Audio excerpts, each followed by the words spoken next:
मुझे वो निर्णायक दिन याद आता है। 21 मार्च 1953 का दिन।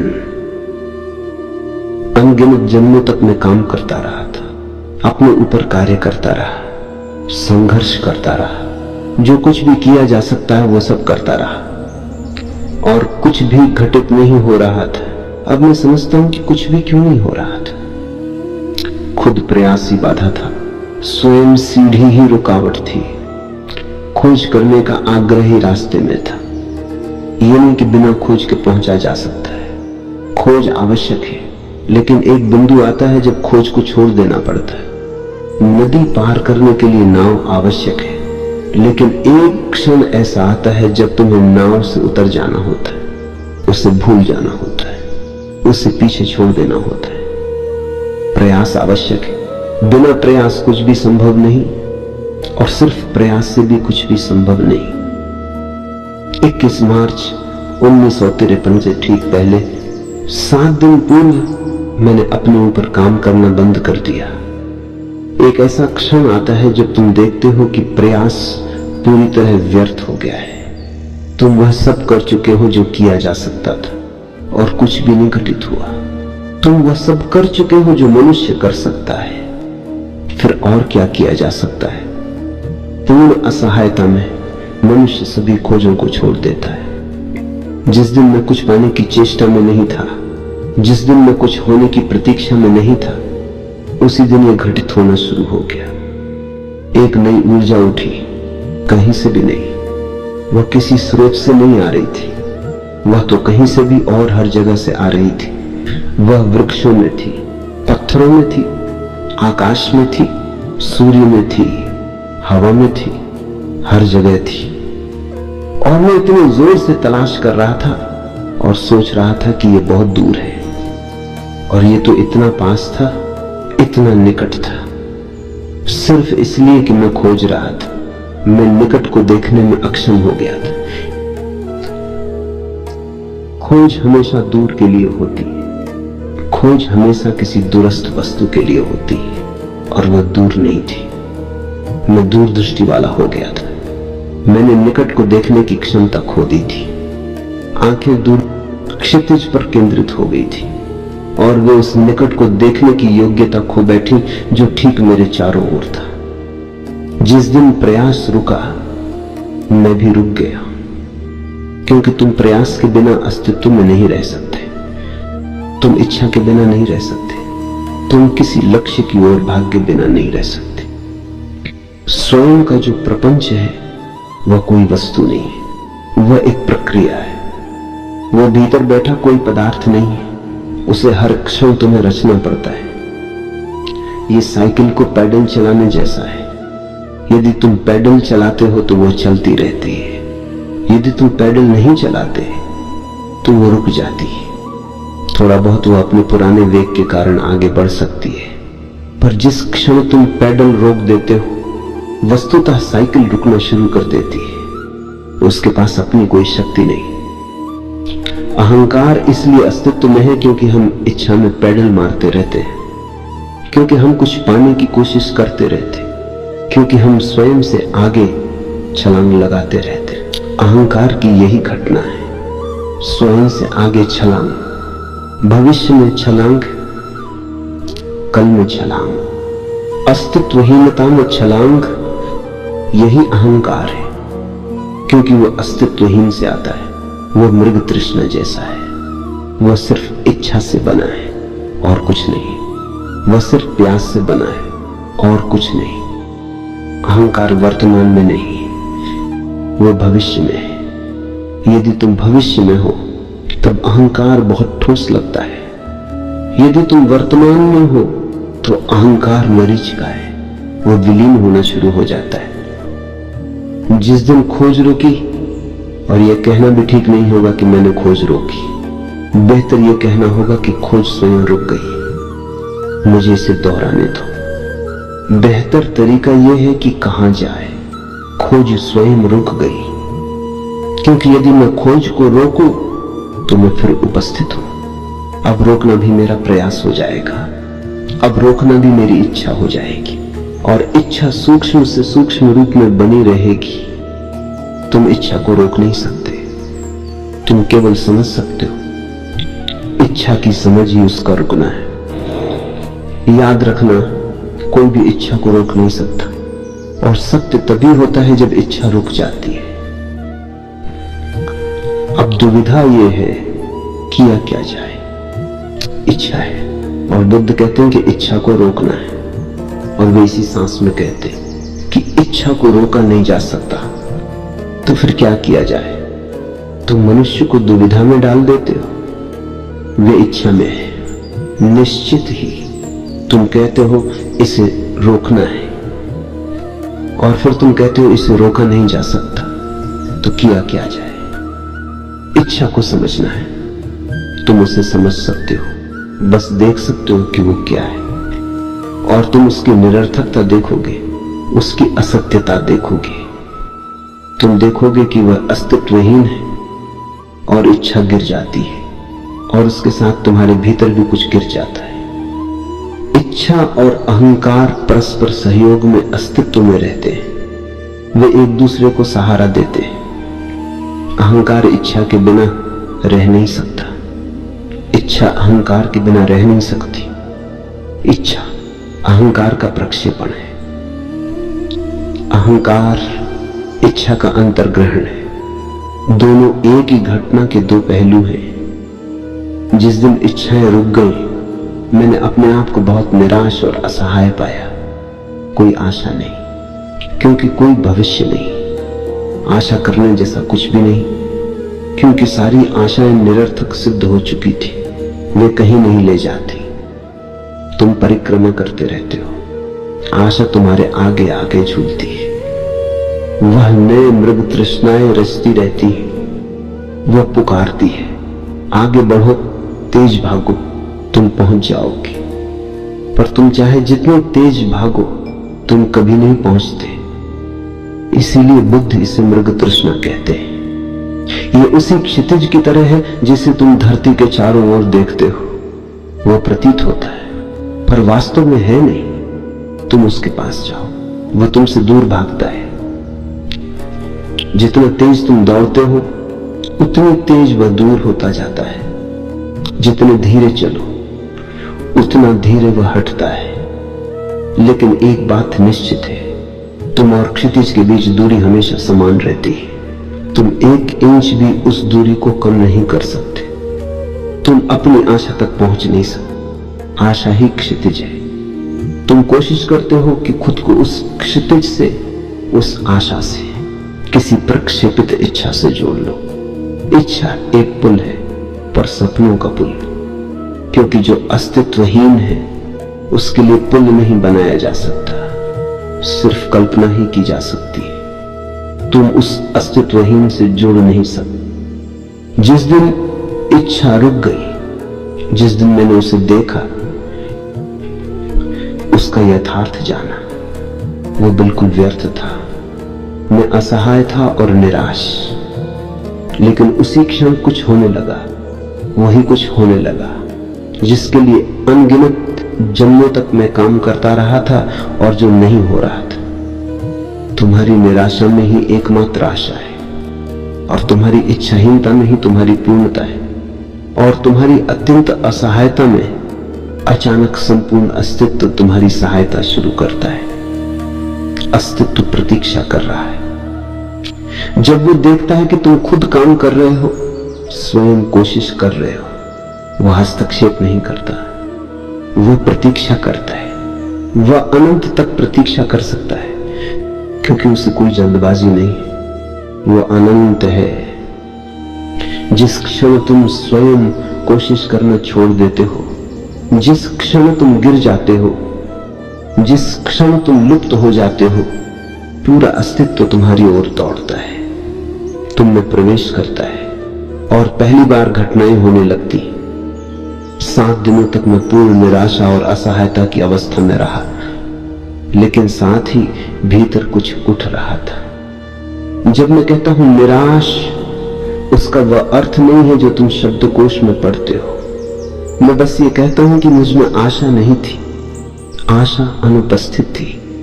मैं ये नहीं कह रहा कि मैं उदास था, वास्तव में मैं बहुत प्रसन्न था, बहुत शांत, स्थिर, एकत्रित और केंद्रित, निराश। पर एक बिल्कुल नए अर्थ में आशा न थी तो निराशा भी कैसे होती। दोनों अनुपस्थित थे, दोनों लुप्त हो गए थे। ये एक बिल्कुल नया अनुभव था।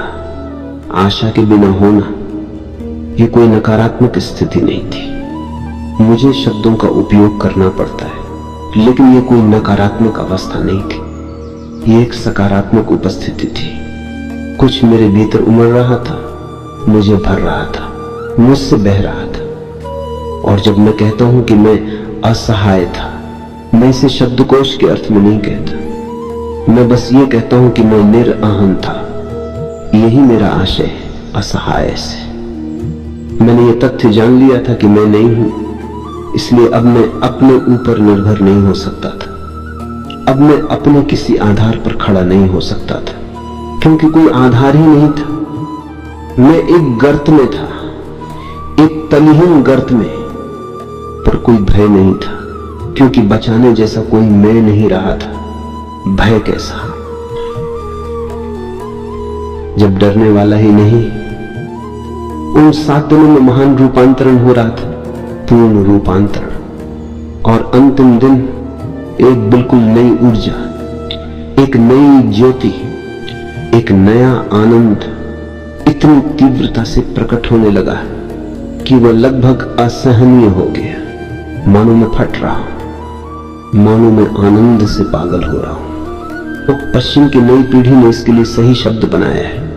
मैं ब्लिस्ड आउट था, स्टोन था, उसमें कोई अर्थ निकालना असंभव था, यह समझ से परे था। ये एक ऐसी स्थिति थी जिसमें भाषा, शब्द, सिद्धांत सब व्यर्थ हो जाते, सभी शास्त्र मृत प्रतीत होते, उनके शब्द पीले रक्तहीन लगते हैं। ये अनुभव इतना जीवंत था जैसे आनंद का ज्वार उठ रहा हो। पूरा दिन अजीब था, स्तब्ध कर देने वाला, विनाशकारी सुंदरता से भरा हुआ। भूतकाल विलीन होता जा रहा था, जैसे वो कभी मेरा था ही नहीं, जैसे उसे मैंने कहीं पढ़ा था या किसी और की कहानी सुनी थी। मैं अपने अतीत से ढीला हो रहा था, मैं अपनी इतिहास ग्रंथि से उखड़ रहा था, मैं अपनी आत्मकथा खो रहा था, मैं न स्व हो रहा था, जिसे बुद्ध अनंतता कहते हैं।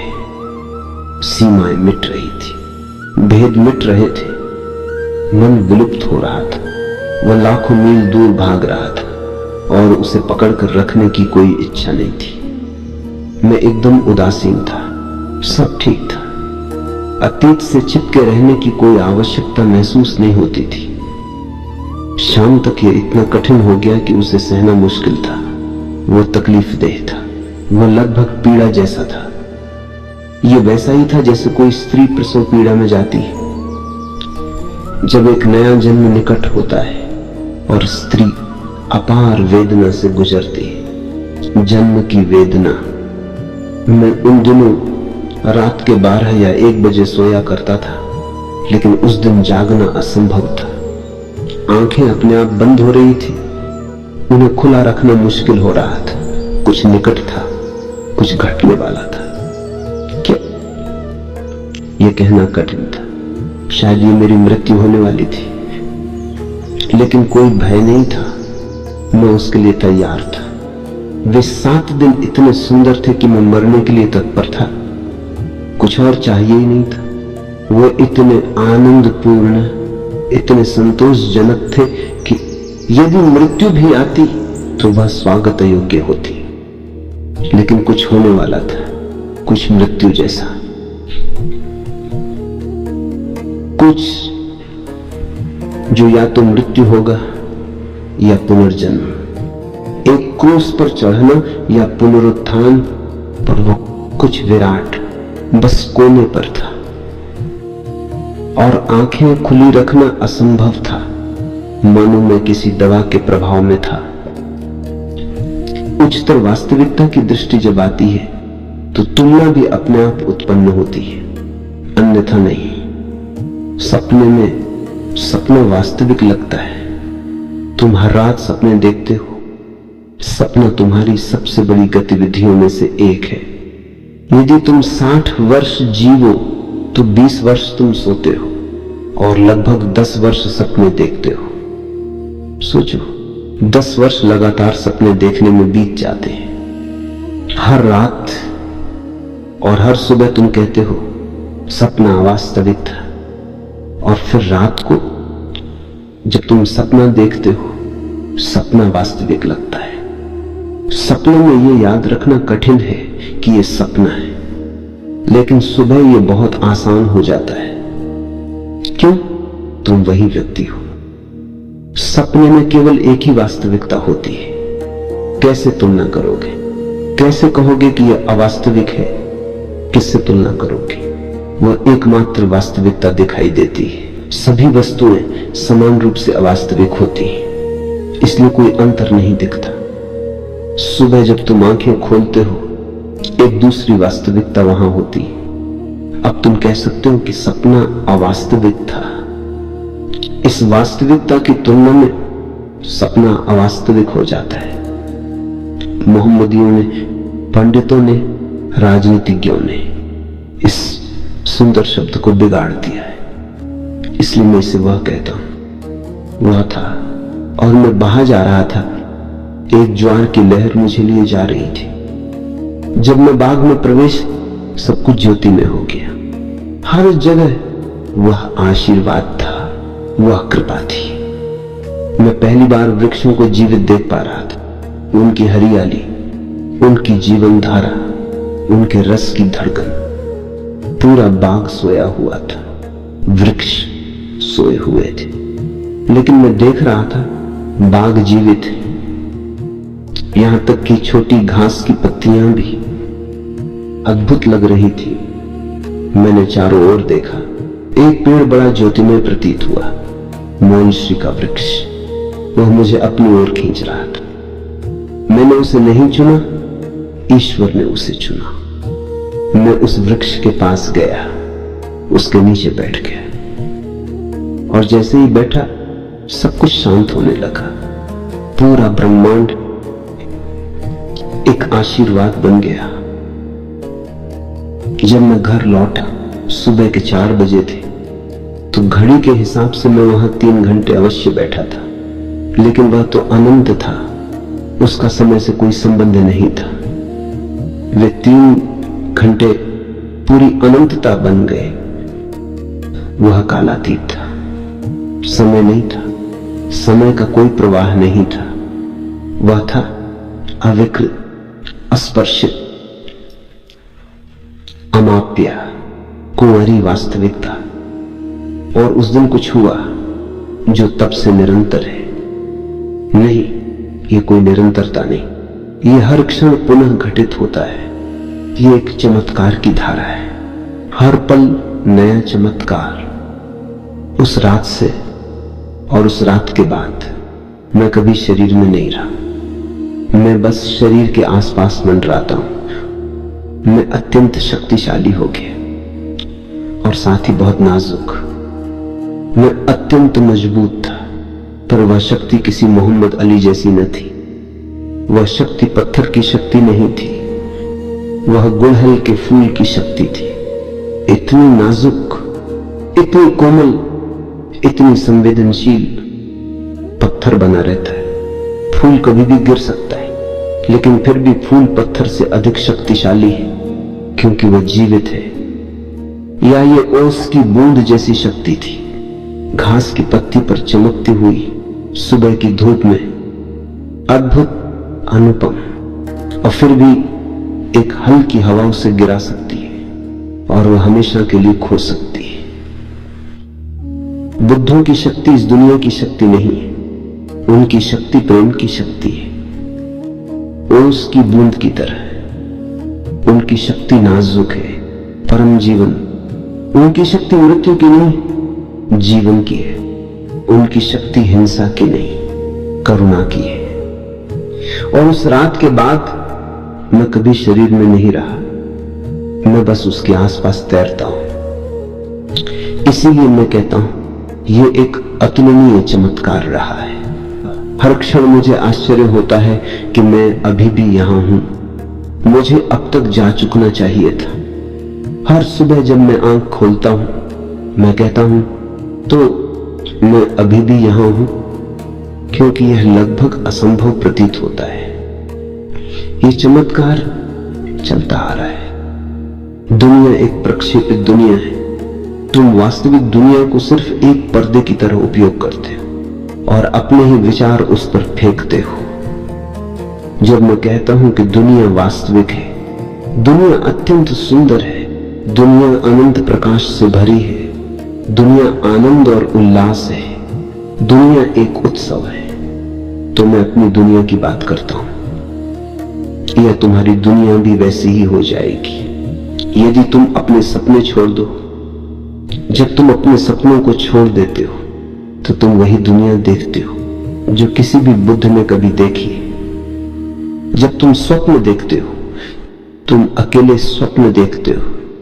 क्या तुमने देखा है, सपने व्यक्तिगत होते हैं, उन्हें तुम किसी के साथ बांट नहीं सकते, यहां तक कि अपने प्रिय के साथ भी नहीं। तुम अपनी पत्नी से नहीं कह सकते आज रात मेरे सपने में आ जाना, हम साथ में सपना देखेंगे। ये संभव नहीं। सपना निजी है, इसलिए वह भ्रम है। उसकी कोई उद्देश्यपूर्ण वास्तविकता नहीं है, पर ईश्वर सार्वत्रिक है। एक बार जब तुम अपने निजी सपनों से बाहर आ जाते हो तो वो वहां है, वो हमेशा से वहां था। एक बार तुम्हारी आंखें साफ हो जाएं, एक अचानक प्रकाशन और तुम सौंदर्य, महिमा, अनुग्रह से भर जाते हो। यही लक्ष्य है, यही नियति है। मुझे दोहराने दो, प्रयास के बिना तुम वहां कभी नहीं पहुंचोगे और प्रयास के साथ भी कोई कभी नहीं पहुंचा। तुम्हें महान प्रयास की आवश्यकता होगी और फिर एक क्षण आएगा जब प्रयास निष्फल हो जाएगा। लेकिन वह निष्फल तभी होता है जब तुम प्रयास के शिखर पर पहुंच चुके हो, उससे पहले कभी नहीं। जब तुम प्रयत्न की चरम सीमा पर पहुंच जाते हो, जो कुछ तुम कर सकते हो, जो कुछ मनुष्य कर सकते, सब कर चुके, तभी अचानक कुछ करने की आवश्यकता समाप्त हो जाती है। तुम प्रयास को गिरा देते हो। लेकिन जो पुनर्जन्म हुआ उसका उस मृत व्यक्ति से कोई संबंध नहीं। यह निरंतरता नहीं है। ऊपरी तौर पर ऐसा लगता है कि यह निरंतर है, लेकिन यह नहीं। जो मरा, पूरी तरह मरा, उसमें से कुछ भी शेष नहीं रहा, एक भी छाया तक नहीं। वह पूर्णतः परम रूप से समाप्त हो गया। मैं ऐसा नहीं हूं कि पुराना सिर्फ बदला हुआ रूप हो। मैं पुराने का संशोधित संस्करण नहीं। उस दिन 21 मार्च जो व्यक्ति कई जन्मों से चलता आया था, जो सहस्राब्दियों पुराना था, वह समाप्त हो गया। एक बिल्कुल नया अस्तित्व, पुराने से किसी भी प्रकार जुड़ा हुआ नहीं, आरंभ हुआ। धर्म तुम्हें एक पूर्ण मृत्यु देता है। शायद इसलिए उस घटना से पूरे दिन पहले मुझे ऐसा लग रहा था जैसे मैं मरने वाला हूं, और मैं वास्तव में मर गया था। मैंने पहले भी कई मौतें जानी, लेकिन वे सब छोटी मौतें थी। कभी शरीर की कुछ मृत्यु, कभी मन का कुछ हिस्सा, कभी अहंकार का कुछ भाग, पर व्यक्ति बना रहा, सजा धजा, संवरा। थोड़े बहुत परिवर्तन हुए, पर व्यक्ति रहा, निरंतरता बनी रही। लेकिन उस रात मृत्युपूर्ण थी। वह एक मुलाकात थी, मृत्यु और ईश्वर से एक साथ। और दुनिया वही है जो तुम उस पर प्रक्षेपित करते हो। तुम वास्तविक दुनिया को एक स्क्रीन की तरह उपयोग करते हो और अपने ही सपनों को उस पर डालते हो। जब मैं कहता हूं कि दुनिया वास्तविक है, दुनिया असाधारण रूप से सुंदर है, अनंतता से जगमगाती है, प्रकाश और आनंद से भरपूर है, एक उत्सव है। मैं अपनी दुनिया की बात करता हूं। यह तुम्हारी दुनिया भी वैसी ही हो जाएगी यदि तुम अपने सपनों को छोड़ सको। जब तुम अपने सपनों को गिरा देते हो तुम उसी दुनिया को देखते हो जिसे बुद्धों ने देखा है। जब तुम सपना देखते हो तुम निजी सपना देखते हो, वह तुम्हारा व्यक्तिगत भ्रम है, तुम उसे किसी के साथ साझा नहीं कर सकते। एक सरल बात, क्या तुमने कभी अपनी पत्नी या पति से कहा है आज रात मेरे सपने में जरूर आना, हम साथ सपने देखेंगे? असंभव। सपना निजी है क्योंकि वह भ्रम है, उसकी कोई वस्तुनिष्ठ वास्तविकता नहीं, परंतु सत्य सार्वत्रिक है। एक बार तुम अपने निजी भ्रम से बाहर निकलो तो सत्य सामने खड़ा मिलता है। हमेशा से था, बस तुम्हारी आंखें बंद थी। जब तुम्हारे भीतर स्वप्न टूटता है एक प्रकाश प्रकट होता है और अचानक तुम सौंदर्य में डूब जाते हो, अनुग्रह में डूब जाते हो, एक असीम करुणा में डूब जाते हो। यही लक्ष्य है, यही मंजिल है, यही नियति है। मैं फिर कहूंगा, प्रयास के बिना तुम कभी नहीं पहुंचोगे और सिर्फ प्रयास से कोई कभी नहीं पहुंचा। तुम्हें महानतम प्रयास करना होगा और फिर एक दिन स्वयं प्रयास निरर्थक हो जाएगा। लेकिन याद रखना, यह निरर्थक तब होता है जब तुम प्रयास के शिखर तक पहुंच चुके हो, उससे पहले नहीं। जब मनुष्य जो कर सकता है वो सब कर लेता है, तभी उसे दिखता है कि कुछ भी नहीं किया जा सकता और उसी क्षण प्रयास गिर जाता है, वह सहज रूप से छोड़ा जाता है। पर जिसने पुनर्जन्म लिया उसका मृत व्यक्ति से रत्ती भर भी संबंध नहीं। यह निरंतरता नहीं थी, यह एक विच्छेद था, पूर्ण मृत्यु और पूर्ण जन्म। ऊपरी दृष्टि से ऐसा लगता है जैसे ये वही व्यक्ति है, पर भीतर उस व्यक्ति का कोई अंश नहीं रहा। उस रात वह जो लाखों जन्मों से चला आ रहा था वह पूरी तरह समाप्त हो गया, कुछ भी नहीं बचा और एक बिल्कुल नया अस्तित्व जो पुराने से किसी भी तंतु से जुड़ा नहीं अस्तित्व में आया। धर्म तुम्हें संपूर्ण मृत्यु देता है और शायद इसी कारण उस अंतिम दिन मुझे ऐसा लग रहा था जैसे मैं